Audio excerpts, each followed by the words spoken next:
estuvimos con varios invitados, ¿no? Como decimos, entrevistados, porque bueno, vamos al lugar, al espacio donde está cada uno contándonos su realidad. ¿Y con quién comenzamos? Comenzamos con el diputado provincial Jorge Gen, quien presentó un proyecto interesante, el hecho de tomar la publicidad engañosa hacia los menores, porque muchas veces se lo ven de que si vos comés determinado cereal vas a ser musculoso, si tenés determinadas zapatillas vas a ser el más importante en tu grupo, y eso termina trastocando lo que son hábitos, modos y conductas. Digo, ¿no? Cómo el tema comercial y cómo la cuestión capitalista y el sistema va incorporando a los chicos a tener esa opción y creer que es la única opción, ¿no? Cómo a través de todo eso te van metiendo en la cabeza lo que hay que consumir. Es una política consumista muy evidente. Y tomándolo al chico para diciéndole, papá, mamá, me tenés que comprar esto o lo otro, porque si no yo no soy feliz y no tengo determinado celular o determinada zapatilla. Exactamente. Bueno, y estuvimos con Jorge hablando de eso, hablando del endeudamiento también. Tema del rol del radicalismo en esta triangulación de un sector dentro del Frente Progresista, otro dentro de Cambiemos, el sector que va aparte, y cómo se va armando la provincia políticamente. Exactamente, miramos la nota entonces. Bueno, estamos con el diputado Jorge Gen para dialogar de algunos puntos que tienen que ver con el acontecer político y también económico de la provincia de Santa Fe. Así, Jorge, placer enorme que nos recibas aquí. No, gracias a vos. Jorge, presentaste y fue aprobado un proyecto para empezar a trabajar sobre la publicidad engañosa, donde muchas veces ya no toma solo al adulto como un cliente o como un objeto al cual hay que venderle determinada cosa, sino que también en muchos casos eso va hacia los niños y los jóvenes. Sí, en realidad lo presentamos, no fue aprobado todavía, un proyecto que atiende la vulnerabilidad del menor. Todos somos vulnerables ante la publicidad y ante el consumo. Cualquier persona puede sentir de que le conocen todo, que le saben cada uno de sus consumos, sus ideas, pero hay una persona que es hiper vulnerable, que es el niño, que es la niña, que además tiene consecuencias muy importantes, no solamente en términos de lo que significa la estafa en sí mismo, sino también en términos de lo que tiene que ver con la obesidad infantil, de las cuestiones que están relacionadas con la erotización precoz, problemas de la bulimia, de la anorexia. Entonces, lo que planteamos fundamentalmente es de que este tema hay que atenderlo, que el consumo no es solamente el problema que ocasiona el medio ambiente, ni cuestiones relacionadas con la absorción del uso de los suelos, sino también es el consumo desde el punto de vista de lo que significa el niño. Y es un tema que también nos ayuda a explicar algunos problemas de violencia que viven en la sociedad. Nosotros tenemos una matriz del delito en la provincia de Santa Fe que es muy marcada. Son chicos de 14 a 18 años, 14 a 20 años, que resuelven equivocadamente sus conflictos. Muchos de estos conflictos son conflictos de identidad relacionados con el consumo. Por eso muchos de los problemas que tenemos de robos, de cosas, tienen que ver, aunque parezca increíble, con un par de zapatillas o con una marca de teléfono celular. Entonces nos parece que este tema había que tomarlo. Nosotros planteamos por un lado medidas punitivas, mayores sanciones a aquellos que incumplen con la obligación de ser leal en términos de publicidad, pero también planteamos algunas cuestiones que tienen que ver con herramientas relacionadas con lo público-privado, hablar con consejos publicitarios, convenios que tengan que ver con la ética a la hora de publicidad, y después trabajar el tema de la educación fundamental y trabajar también el tema del uso de la publicidad del Estado, dando este mensaje claro de que los niños son niños, no son consumidores, y que la no protección en términos de lo que significa la enorme y potente herramienta de la publicidad genera daños perjudiciales para la salud, enfermedades cardiovasculares y algunas otras. Hoy desgraciadamente no existe a nivel nacional un marco protectivo, por ejemplo, que prohíba este combo de juguetes con alimentación, que existen en algunas grandes cadenas que promueven desgraciadamente una alimentación que no es saludable. Porque termina siendo el chico en este momento como una doble publicidad, porque después sigue maquinando, masticando ese mensaje, haciéndolo correr para el padre y la madre de que si no tengo determinada cosa, o si no me visto de tal forma, o si no luzco de tal forma, no pertenezco y soy excluido del grupo de los míos. Sí, sí. El tema de la pertenencia, de construir tu propia historia, explica mucho de los temas de violencia. La identidad masculina también está relacionado con estos temas. Y esto se aborda desde el espacio público, se aborda de las políticas como el Plan Abre, pero en este caso, cuando estamos hablando de la publicidad engañosa, se necesitan algunas medidas y decisiones distintas. El chico tiene que saber de que no se va a transformar en tigre ni superhombre si come determinado cereal, y que esto requiere acompañarlos porque científicamente está probado que una persona, un niño, no está en condiciones de diferenciar lo que es un spot publicitario de lo que es un programa determinado. Sí, y ahí es donde te da ese grado de vulnerabilidad y la mala concepción de un mensaje que te puede estar bajando a través de un medio. Que trae consecuencias muy grandes en términos de la salud. Te pregunto por lo otro, y tiene que ver con lo económico de la provincia, porque ha decidido la provincia una línea política, una línea económica que gira en torno a, bueno, defendamos el empleo, garanticemos que las fuentes de trabajo sigan. Pasó con Metro Wheels, pasó también con Sancor, y un denominador común que se dio también con Nación, que es la demora de la llegada del famoso crédito que tiene que tocar la Nación. Sí, a ver, las definiciones políticas se acompañan con decisiones presupuestarias. Las decisiones presupuestarias se tienen que dar en tiempo y forma. Nosotros sabemos esto de la demora del gobierno nacional, primero porque sigue estando en mora con los 40.000 millones de pesos que la Nación debe a la provincia. Hay un fallo de la Corte Suprema, ya que hablamos hoy en día de tanto la Corte Suprema y sus fallos han sido puestos arriba de la escena.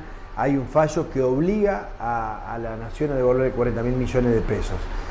Daría la impresión que las declaraciones, en algunos casos sobreactuadas, en función de lo que es políticamente correcto en un determinado momento, no es acompañado con las decisiones presupuestarias, por lo menos en tiempo y forma. Muchas veces nos enterábamos por los medios de ayuda a los productores y la ayuda no venía, y la ayuda no venía, y la ayuda no venía. Esto pareciera estar ocurriendo lo mismo con el tema de Sancor. Creo, si uno tiene que tratar de explicar por qué estas demoras ante decisiones que el gobierno nacional publicitó y visibilizó, quizás alguna le explique la falta de convicción. Cuando vos decís algo, no porque estás convencido, sino porque crees que es políticamente correcto, después no tenés muchas ganas de acompañarlo presupuestariamente, ¿no? Creo que tenemos que estar todos al lado de Sancor. Sancor es la empresa más grande que tiene la provincia de Santa Fe, de capitales santafesinos, cordobeses, interprovincial, con un fin solidario, 80 años de historia, y tiene que ser salvada y cuidada como una oferta cooperativa, donde ya tenemos experiencias con Milcao, fundamentalmente, de una experiencia donde intervinieron determinadas personas, curiosamente algunos funcionarios que hoy siguen siendo protagonistas en la escena nacional, de destrucción de una empresa, de la venta de la marca, y además el debilitamiento de un mecanismo que lo que permitió fue que haya cada vez más leche más cara en las góndolas y más barata para los productores, ¿no? Así que bueno, aprendamos de la experiencia de Milcao, tengamos en cuenta que no puede haber conflictos de intereses en la discusión de Sancor, y seamos operativos y consecuentes con lo que decimos cuando planteamos de que se va a ayudar a Sancor. Que lo deja claro el gobernador cuando dice Sancor es de todos, en aquella apertura de sesiones, y además también, como vos nombrabas, la experiencia de Milcao con un nombre en común, que es el de Lopetegui, que fue vaciado ese estilo de cooperativa que en aquel momento era Milcao, para hacer sociedad anónima y matando todo lo que vienen los productores tamperos, decidiendo yo como empresa, como lo trabajo, y este gobierno nacional que lo marcó también el hecho de decir, bueno, acomodemos la empresa para después vendérsela a una firma. Bueno, eso fue Lopetegui, y hoy es un actor importante de la discusión nacional. Por eso me parece importante entender que defender a Sancor es defender su espíritu cooperativo. y este rol trascendental que tiene en temas de la intermediación de la leche, que dicho sea de paso, muchos de los problemas coyunturales que tenemos con Sancor tienen que ver con la ausencia de un abordaje del tema de la lechería como cadena de valor desde la época del menemismo, desde la época del kirchnerismo y del macrismo. No hubo una política nacional. No hubo una política nacional que piense en cómo agregar valor, cómo generar los insumos tecnológicos de la ciencia para lograr defender esta cadena de valor. Pero bueno, lo importante es estar al lado de Sancor. Esto no terminó, recién empieza. Hay intenciones de grupos económicos de quedarse con la marca, y para nosotros tiene un valor intangible. El valor intangible es eso que no se le puede poner nombre. Es el precio de nuestra historia, es abrir una heladera y ver atrás por ahí la marca Sancor como una empresa santafesina y con un valor cooperativa, y también, pensando en la gran cantidad de trabajadores que hoy la están pasando mal. La variable de ajuste de un modelo que hasta ahora ha favorecido las bicicletas financieras y a los sectores concentrados de la economía nunca puede ser el trabajo. No, y que lamentablemente este gobierno en todos los puntos ha ido hacia ese mismo lado, incluso con esta marcha atrás de equiparar el precio del GNC con el tema de la nafta, con una modalidad que ya es conocida.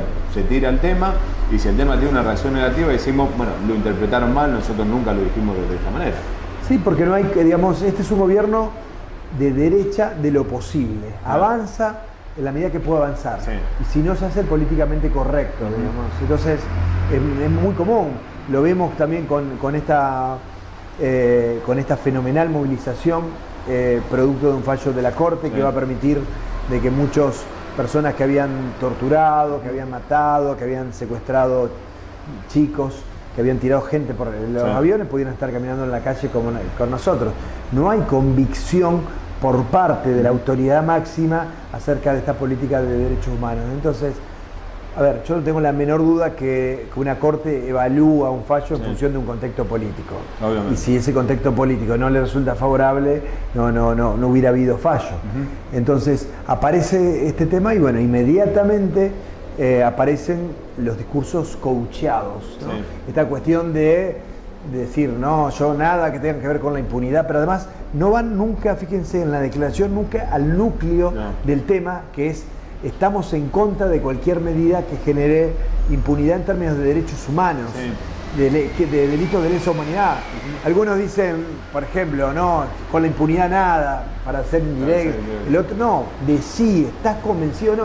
Daría la impresión que hay una sobreactuación por parte de los actores principales que tienen que ver con el macrismo, y una respuesta muy débil, muy triste, por parte de un partido que acompaña, que es mi partido, que es la Unión Cívica Radical, y que está en un lugar que no tiene que estar, porque el radicalismo siempre ha defendido su tradición en términos de defensa de los derechos humanos, y ha sido con el gobierno de Raúl Alfonsín donde esta tradición de convicción de la búsqueda de la verdad adquirió un protagonismo y una visibilidad como nunca. Hubo un proceso de investigación en el famoso juicio de las juntas que fue reconocido por toda la comunidad internacional, y hoy tenemos que ver con mucha vergüenza cómo el oficialismo de la Unión Cívica Radical se queda balbuciante esperando la respuesta de este socio mayor, que es el macrismo, que se da el gusto de cambiar la opinión según la ocasión. Cómo van soplando los vientos, y además también por el hecho de, como vos lo marcabas, la época de Alfonsín, en un periodo donde todavía ese grupo seguía teniendo un poder fuerte, y un Alfonsín que supo moverse políticamente y judicialmente en ese mismo tiempo, para poder acomodarlo y que no haya más sangre argentina derramada. Sí, tuvo esa capacidad que en algunos, a fuerza de ser sincero, no entendíamos en un determinado momento, porque a veces hay algunas personas, y es el caso de Alfonsín, ve un poquito más allá que el resto de los mortales. Entonces, hay una primera etapa de Alfonsín que era la que más me gustó, que tiene que ver con un planteamiento fuerte de visibilidad, diciéndole a las corporaciones: acá mandamos nosotros, acá las decisiones las tomamos nosotros.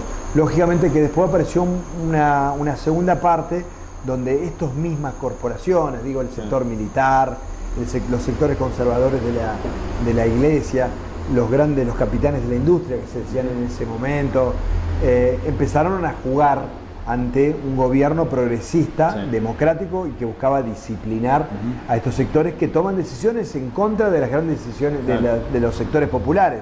Entonces ahí apareció algunas movidas con el tema del dólar, que terminó generando este golpe económico que echa Alfonsín de la Casa Rosada, las movidas militares que todos conocemos, los paros, digamos, frente a otras medidas como una ley de democratización sindical. Me parece que esa es la deuda pendiente que tiene la democracia, y para esto hay que construir partidos políticos coherentes con lo que piensa, que puedan dar cuenta de que, bueno, hay una idea. Nosotros defendemos la idea de que el Estado tiene que construir lo público, el bien público, la escuela, el centro de salud, un acueducto, que tiene que construir Estado, y que tiene que hacer los aportes para que cada vez más personas estén incluidas con trabajo, y que esto lo hace la política. Se construye con convicciones y no con flanes que toman decisiones según la vocación o la oportunidad, ¿no? Esto se llaman los atajos en política. Los atajos en política no sirven, pero además desvirtúan una historia que, como la historia de la Unión Cívica Radical, no nos pertenece a ninguno de nosotros. No. Y te iba a preguntar justamente esto que vos me marcabas de los espacios y esa construcción política, porque se ha dado el tiempo, no solo en Argentina, en otras partes del mundo también, que han surgido algunos movimientos que uno dice, che, esto tendría que estar dentro de determinado partido, que piensan igual a aquellas bases. Si a lo mejor con esos movimientos y con esa construcción de los partidos históricos se puede llegar a esa construcción de, bueno, un Estado mayor, de un Estado presente, de una ciudadanía, y construir a partir de ahí para adoctrinar justamente este tipo de corporaciones. Me parece que es el debate que nos debemos, ¿no? Cuando uno le aporta política, convicciones, una idea, por supuesto que también hay que conocer técnicamente el tema y saber hacia dónde uno va, pero si no hay ideología, que además es mentira que las ideologías no existen, lo plantean desde un lugar a veces de resistencia al Estado, porque algunos quieren que el mercado ordene la vida de los demás. Entonces, cuando uno aporta ideología y convicción, este combo por sí mismo es ordenador de los partidos políticos y de las fuerzas afines. El proceso inverso se da cuando lo que se discuten no son posiciones ideológicas, sino conveniencias personales. Hay un proceso de atomización tal, porque no hay nada que me una a vos. Entonces yo hago lo que me conviene y vos haces lo que te conviene. Bueno, si uno agarra hoy una página digital, se va a dar cuenta de que hay mucha especulación. Por eso las candidaturas hoy no están arriba de la mesa, faltando muy poco tiempo, porque en muchos actores parece que hubiera como una especulación diciendo, pará, tengo que ver cómo va a jugar Macri, cómo va a jugar y el otro, para ver si yo juego un poco más allá y un poco más acá. La política es el arte de ponerle el cuerpo a las convicciones y no una expresión de pura especulación. Bueno, y mirábamos la nota muy interesante del amigo de la casa, podríamos decir, el señor Jorge Gen, que siempre nos acompaña y nos habla de sus artes culinarias también. Gran asador el señor Jorge Gen. Pero vamos